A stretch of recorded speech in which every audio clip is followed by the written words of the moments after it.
Hello दोस्तों, कहानियों की दुनिया में आप सभी का स्वागत है। आज हम सुनने जा रहे हैं मालती जोशी जी द्वारा लिखित एक कहानी, कोई लौटा दे मेरे बीते हुए दिन। तो चलिए सुनते हैं इस कहानी को। पारुल की बेटी हुई है। पापा जी ने किचन में आकर सूचना दी। चलो, भगवान का लाख लाख शुक्र है कि सब कुछ अच्छे से निपट गया। मम्मी जी ने आटा सने हाथों से प्रणाम करते हुए कहा। एक बेटा, एक बेटी, चलो कोटा पूरा हो गया, अब फुर्सत। मम्मी, गुड़िया का नाम मैं रखूंगी, काजल ने मचलते हुए कहा। पिछली बार उन लोगों ने अपनी मन मर्जी कर ली, हमें चांस ही नहीं दिया। देखो बेटा, उनकी बिटिया है, वे जो चाहे करे। वैसे तुमसे पूछे तो तुम जरूर बताना, पर नामकरण का अधिकार बुआ का ही होता है। हमें पता नहीं यह मौका कब मिलेगा, काजल ने मुंह फुलाकर मेरी ओर देखते हुए कहा। मम्मी जी एकदम उखर गई। चुप कर, समझती बूझती कुछ है नहीं, बेकार की बात लेकर बैठ जाती है। यह नहीं होता कि खाने का वक्त हो रहा है तो प्लेटें ही लगवा दे। मैं प्लेटें पोंछ रही थी। काजल ने लगभग मेरे हाथ से प्लेटें छीन ली और बाहर चली गई। उसके चलने के अंदाज से ही पता चल रहा था कि वह गुस्सा हो गई है। अब देर तक मुंह फुलाए बैठी रहेगी। मम्मी जी उसे मनाती रहेंगी, खाने का कचरा हो जाएगा। मम्मी जी सचमुच उसे मनाने पहुंच गई थी। चल, जल्दी से खाना खा ले, फिर अपन नर्सिंग होम चलते हैं। तू न अपने जीजा जी को पहले से ही जता देना, फिर वह सब संभाल लेंगे।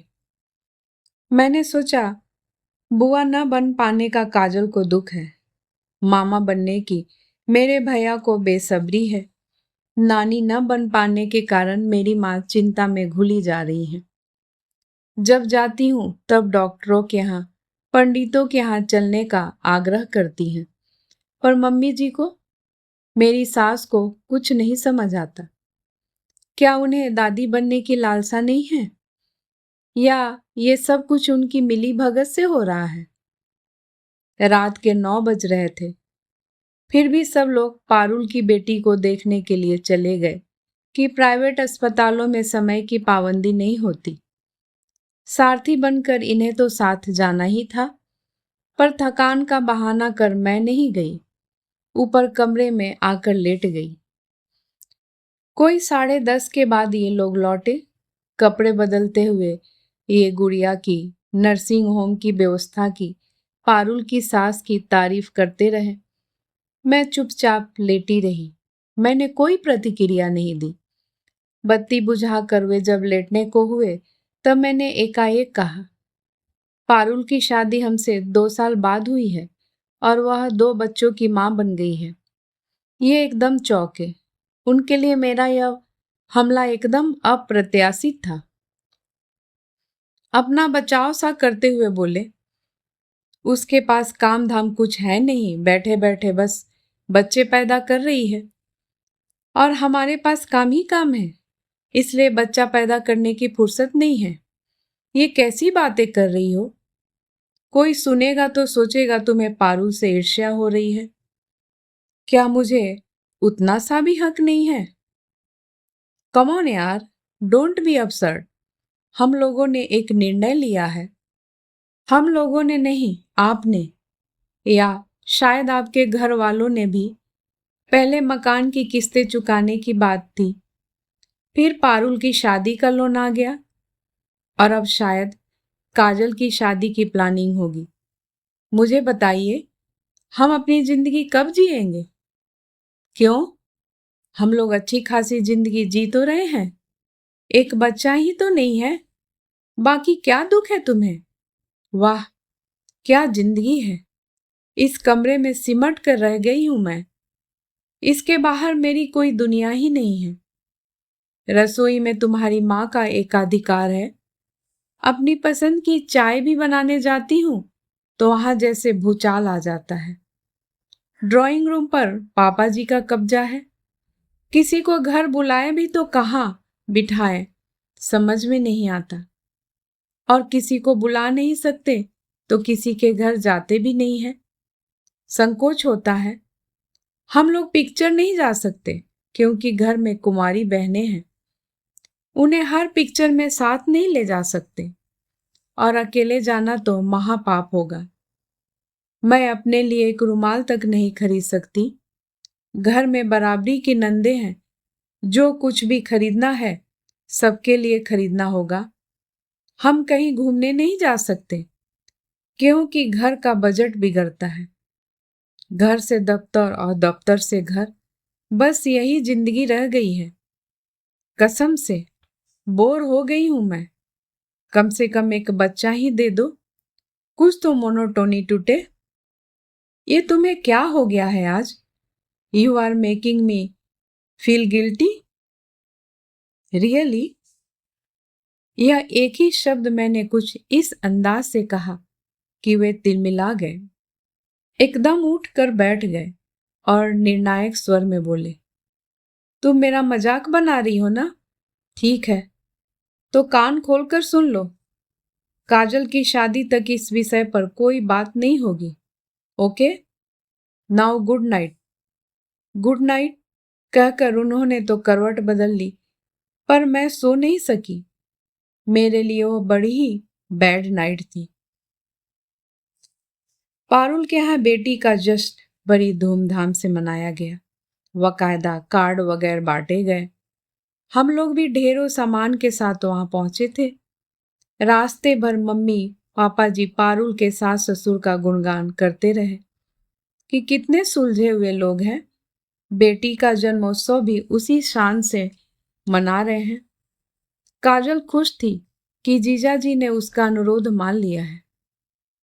गुड़िया के नामकरण का जिम्मा उसे ही सौंपा गया है। मैं पूरे रास्ते चुप थी, पर किसी ने भी मेरी चुप्पी को लक्ष्य नहीं किया। इस घर में मुझे इतनी अहमियत कभी दी ही नहीं गई। कभी कभी लगता है ये लोग मेरा अस्तित्व ही भूले हुए हैं। उनके लिए तो मैं बस एक चलता फिरता एटीएम हूं। पारुल का घर आंगन मेहमानों से भरा हुआ था। डीजे भी बज रहा था और ढोलक भी। सजी धजी पारुल गुड़िया को गोद में लिए बैठी थी। मैंने गुड़िया को गोद में लेना चाहा तो किसी ने अधबीच में ही उसे लपक लिया। गुड़िया रानी, हमारे पास भी तो आओ। मैंने देखा वो पारुल की चाची सास थी। दोनों भाइयों के घर अगल बगल एक ही कंपाउंड में बने हुए थे। रोज का आना जाना था और ये ऐसा जता रही हैं जैसे बच्चे को पहली बार गोद में ले रही हैं। इस बात का मर्म तुरंत मेरी समझ में आ गया। मन एकदम खट्टा हो गया। उसके बाद मैं एक जगह जाकर जो बैठी तो उठी ही नहीं, पर वहां भी किसी ने मुझे चैन से बैठने नहीं दिया। तरह तरह के वाक्य मेरे कानों से टकराते रहे। कार्तिक, मामी से कहो हमारे साथ खेलने के लिए एक छोटा सा भाई जल्दी से लाइए। अनु, तुम कब मिठाई खिला रही हो भाई?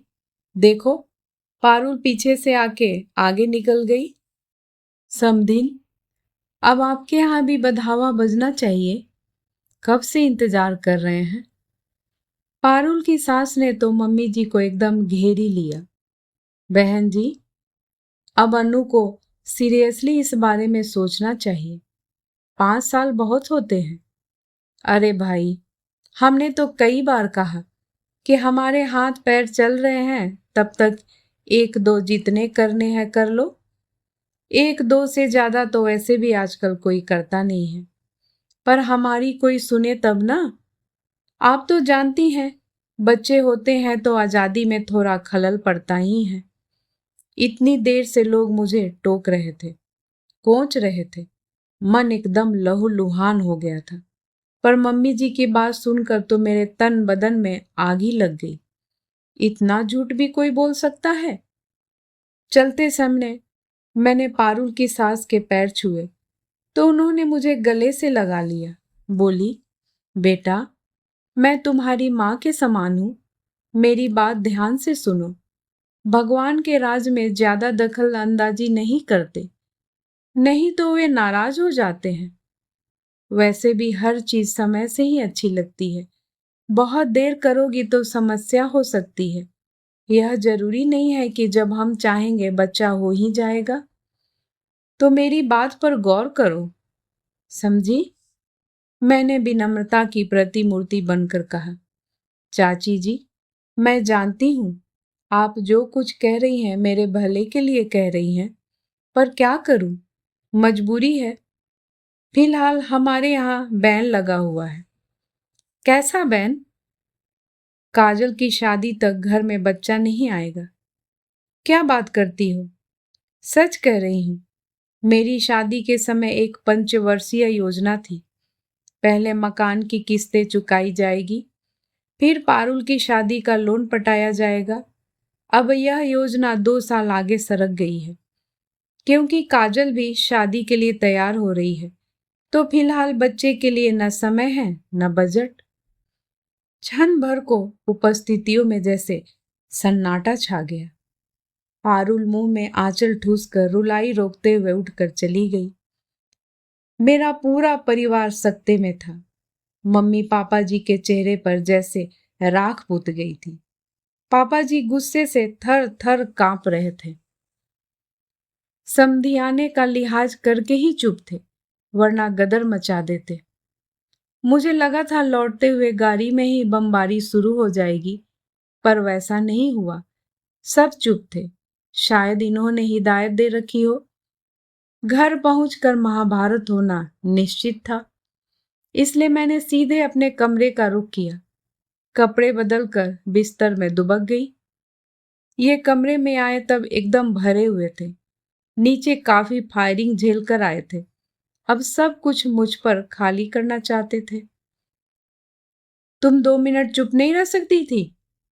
हर बात का जवाब देना क्या जरूरी था? 2 मिनट? मैं पूरे 2 घंटे वहां चुपचाप बैठी, लोगों की उलूल जुलूल बातें सुनती रही थी, ताने तिसने झेल रही थी, पर मैंने किसी को भी पलटकर जवाब नहीं दिया। पर जब मम्मी जी ने खुद मुझ पर आरोप लगाना शुरू किया, तो मुझे अपना बचाव तो करना था ना। ऐसा क्या कह दिया था मम्मी ने? आपने सुना नहीं था?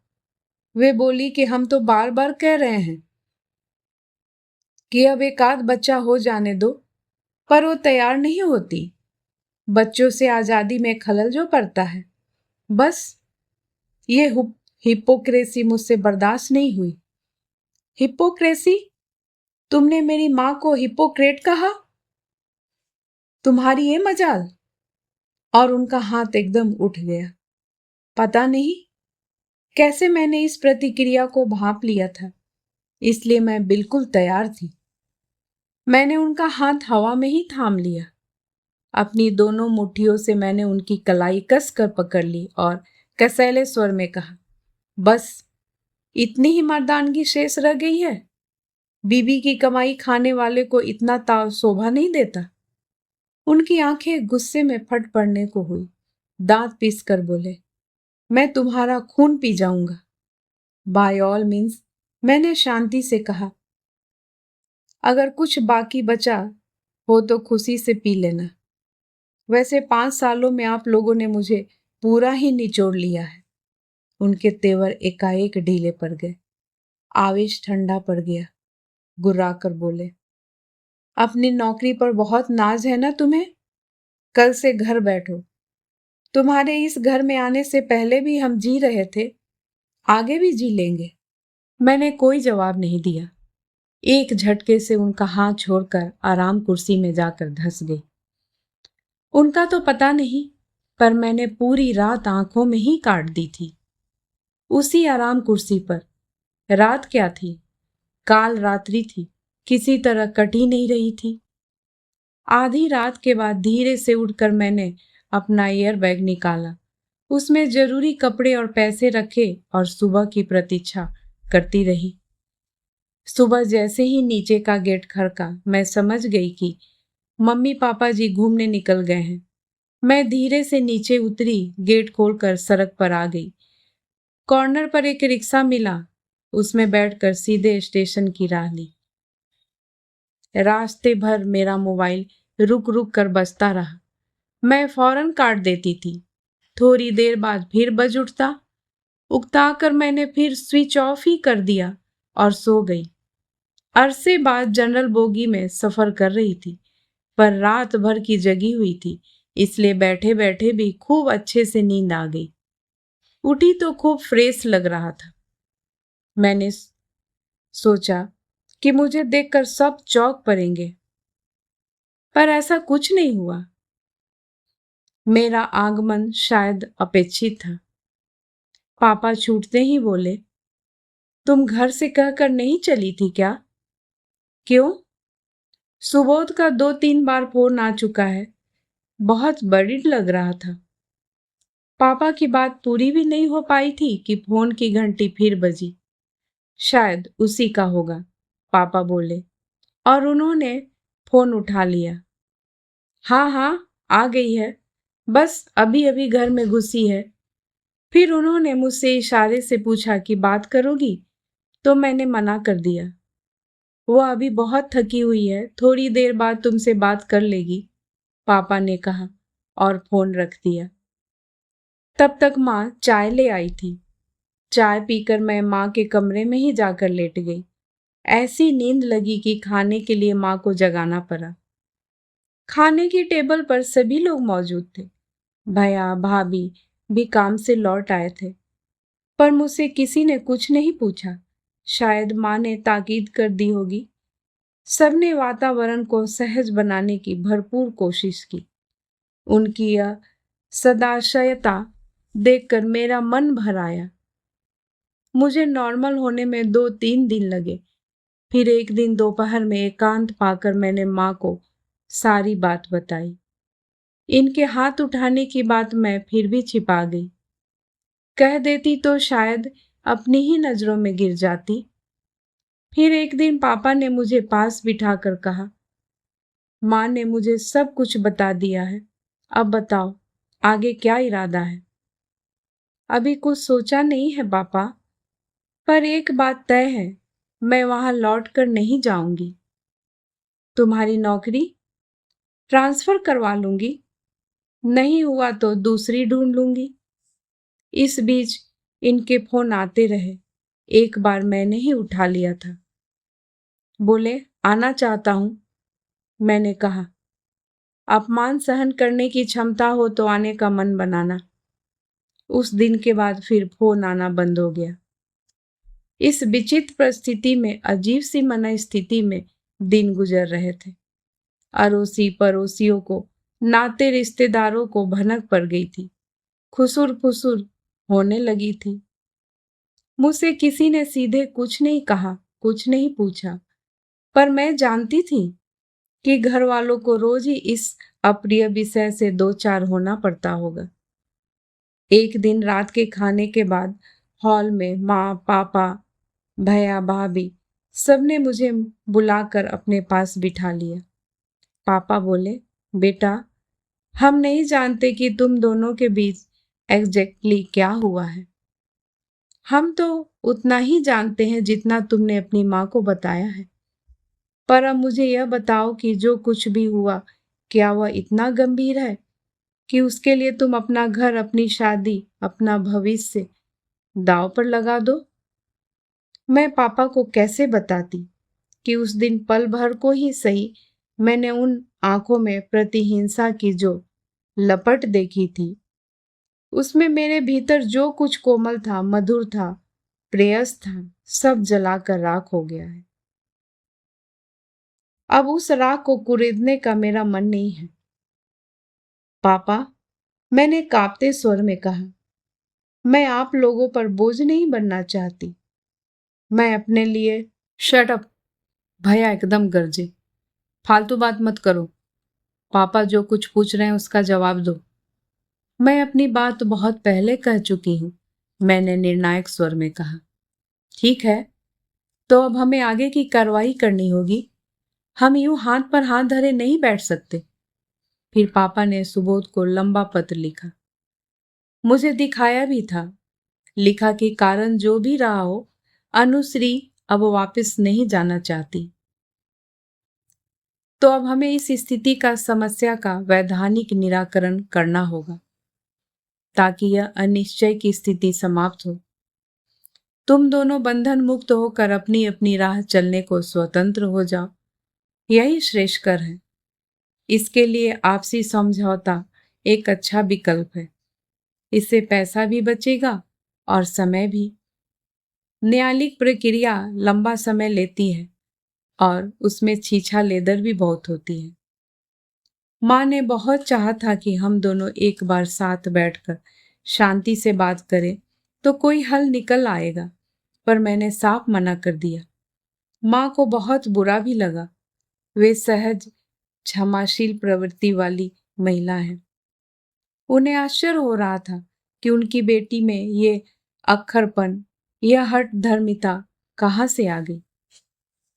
इस बीच मेरी दोनों नंदों के भी 2-4 फोन आए। मैंने उन्हें बताया कि जो कुछ हुआ अचानक नहीं हुआ है। शायद बहुत दिनों से मन में कुछ धधक रहा था, जिसका विस्फोट हुआ है। अरसे से हम दोनों के बीच एक तनाव व्याप्त था। ब्रेकिंग पॉइंट तो आना ही था। वैसे मैंने उन्हें आश्वस्त किया कि ननद भाभी का रिश्ता चाहे न रहे, हम लोगों के बीच स्नेह बना रहेगा। ऐसी बातों पर कौन विश्वास करता है। मैंने सोचा था आपसी समझौता मतलब तुरंत फुर्सत कार्रवाई होगी, पर सारी प्रक्रिया बड़ी लंबी, उबाऊ और जानलेवा थी। कहने को मामला आउट ऑफ कोर्ट था, पर वही वकील थे, पुलिस थी, गवाह भी थे। सबकी पेशी हुई, सबके बयान हुए। ससुराल का पूरा परिवार वहां मौजूद था। हम लोग एक दूसरे को टुकुर टुकुर देखते रहे, पर कोई बात नहीं हुई। मेरा मन हो रहा था मम्मी पापा जी को प्रणाम कर लूं, पर डर लगा अगर उन लोगों ने पैर पीछे खींच लिए तो इतने लोगों के सामने मेरी किरकिरी हो जाएगी। वैसे भी वे लोग अब मुझे आशीर्वाद देने से तो रहे। इन्हें पूरे 10 महीने बाद देखा था। काफी दुबले और बुझे बुझे से लगे। हम लोग पूरे समय एक दूसरे से आंखें चुराते रहे, सिर्फ जरूरत भर बात की। तिरस्कार या उपेक्षा जो भी हो, दोनों तरफ समान थी। हमारी तरफ से कोई मांग नहीं थी, इसलिए ज्यादा खींचतान नहीं हुई। सेटलमेंट आसानी से हो गया। पापा ने कहा, बिटिया आवेश में घर से खाली हाथी निकल पड़ी थी। उसका सारा सामान वहां छूट गया है, इसके लिए आदेश दिया जाए। तुरंत आदेश मिल गया। वहां से निकलते हुए पापा ने पूछा, अपना सामान लेने अभी चलोगी या? पापा प्लीज, मैंने कांपते स्वर में कहा तो पापा समझ गए। अच्छा, अभी रहने देते हैं, कल का पूरा दिन अपने पास है, कल देखते हैं। सुबह भैया मेरे कमरे में आए, बोले, तैयार हो? मैंने कहा, भैया मैं वहां नहीं जाऊंगी। मैंने यह लिस्ट बनाकर रखी है, ले जाइए। दे देते हैं तो ठीक, नहीं तो जय राम जी की। भैया ने लिस्ट देखी, काफी लंबी थी। मेरा लैपटॉप, मेरे सारे सर्टिफिकेट, 2 पासबुक, ज्वाइंट वाली छोड़ दी थी। Passport, Aadhaar card, PAN card, letter ID, मेरी कुछ पेंटिंग्स, किताबों का कलेक्शन और मेरे राम सीता। बस, भैया बोले, और कुछ नहीं? कपड़े जेवर वगैरह? मुझे कुछ नहीं चाहिए। मुझे होटल के कमरे में छोड़कर भैया और पापा चले गए। काफी देर बाद लौटे। मुझे तो चिंता होने लगी थी। भैया का स्वभाव जानती हो ना, कहीं भीड़ तो नहीं गए दोनों। लौटकर भैया ने बताया, तुम्हारी सारी चीजें अलमारी में रख दी गई थी। सुबोध ने मुझे चाबी दे दी थी। घर जाकर अलमारी खंगाल लेना। आप क्या अलमारी उठा लाए हैं? हाँ, और लॉकर से तुम्हारे जेवर भी मंगवा लिए थे। देख लो, सब है तो? होंगे ही, कहाँ जाएंगे? मुझे उन लोगों पर जरा भी भरोसा नहीं है। तुम्हारी शादी में दोनों के लिए चांदी की 2 थालियां दी थी, याद है? हर थाली के साथ साथ 5-5 कटोरियां और 1-1 गिलास था। तो शादी के बाद कभी यूज किया था? नहीं, मौका ही नहीं आया। एक सेठ पारुल की शादी में दूल्हे राजा को भेंट कर दिया गया। क्या बात कर रहे हैं? तुम्हें पता नहीं था ना? मैं जानता था। सुनकर मुझे तो आग लग गई। मैंने कहा, मुझे पारुल के घर ले चलिए, मैं अपना सामान ले लूंगा। फिर तुम्हारे ससुर एकदम गिड़गिड़ाने लगे। मेरे दुर्दांत ससुर गिड़गिड़ाने लगे? आश्चर्य। बोले, ऐसा गजब मत कीजिए, उन लोगों तक यह बात नहीं जानी चाहिए, नहीं तो इज्जत का कचरा हो जाएगा। बिटिया जिंदगी भर सिर नहीं उठा सकेगी। हम आपको इसी वजन का सेट बनवा कर दे देंगे या इसकी कीमत दे देंगे। फिर क्या? बिटिया का नाम सुनते ही पिताश्री पिघल गए। बोले, मैं किसी की बेटी का दुख नहीं देख सकता। यह सेट भी आप रख लीजिए। काजल की शादी में हमारी ओर से दूल्हे की नजर कर दीजिए। ग्रेट पापा, मैंने मन ही मन कहा। फिर तो मुझे ऐसा ताव आया कि मैंने सारा सामान समेट लिया, सिर्फ पलंग और डाइनिंग टेबल छोड़ दिए। घर में जगह कहाँ है? भीड़ बढ़ाने से फायदा। तभी पापा कमरे में आए। बोले, अजय, ये टीवी ट्रक में ठीक से तो चला जाएगा ना, कि साथ में रख ले? मैंने खूब अच्छे से पैक करवा लिया है पापा, डोंट वरी। आप लोग टीवी भी ले आए हैं? मैंने पूछा। तुम्हारी चीज थी तो लाएंगे नहीं? मेरी चीज थी, पर मैंने एक बार भी उस टीवी में कोई कार्यक्रम नहीं देखा। मेरी शादी से पहले ड्राइंग रूम में एक छोटा टीवी रखा रहता था। नए टीवी के आते ही छोटा हमारे कमरे में आ गया, बड़ा ड्राइंग रूम की दीवारों पर सज गया। श्रीमान जी बोले, अपने कमरे के हिसाब से वह बहुत बड़ा है। उस टीवी के बिना ड्राइंग रूम की वह दीवार कितनी सुनी लग रही होगी। छोटा वाला शायद फिर नीचे आ गया होगा। चलो बेटा, ट्रक को रवाना कर दो, फिर अपनी तैयारी करते हैं, पापा ने कहा। आप लोग ट्रक लेकर आए हैं तो इतना सामान क्या कंधे पर टांग कर ले आते? जरा खिड़की से झांक कर देख तो कितना सामान है। मैंने देखा, होटल के गेट के पास एक मिनी ट्रक खड़ा था। उसमें फ्रिज, वॉशिंग मशीन, अलमारी, सोफा सेट और पता नहीं क्या क्या भरा हुआ था। इतना सब सामान निकल जाने के बाद घर तो एकदम वीरान लग रहा होगा, मेरे दिल की तरह। और इतना सब सामान पापा रखोगे कहाँ? एक कोने में फालतू पड़ा रहेगा, मेरी तरह। अच्छा बेटा, तुम अब अपनी तैयारी करो, हम ट्रक रवाना करके आते हैं। पापा पापा एकदम रुक गए, पीछे मुड़कर बोले, कहो बेटा। क्या? मुझे लगा तुमने मुझे आवाज दी थी। नहीं तो। साफ झूठ बोल गई मैं। मुझे भ्रम हुआ होगा। अच्छा, मैं नीचे जा रहा हूं, तुम दरवाजा ठीक से बंद कर लेना। होटल में 10 तरह के लोग घूमते हैं। पापा चले गए तो मैंने दरवाजा तो ठीक से बंद कर लिया। बंद दरवाजे पर सिर टिकाकर खड़ी हो गई मैं। पापा, मैंने कहा, ससुराल जाते समय मेरे साथ और भी तो सामान था। मेरे सतरंगी सपने, मेरी सुनहरी आशाएं, ढेर सारी सलोनी उमंगे और सहज सरल विश्वास। मेरा यह सामान कब लौटेगा? कौन लौटाएगा? कहानी सुनने के लिए बहुत बहुत धन्यवाद। अगर आपको ये कहानी अच्छी लगी हो तो प्लीज़ मेरे चैनल को लाइक एंड सब्सक्राइब ज़रूर करें और अपने दोस्तों के साथ भी शेयर करें। मैं फिर हाजिर होंगी एक नई कहानी के साथ। तब तक के लिए नमस्कार।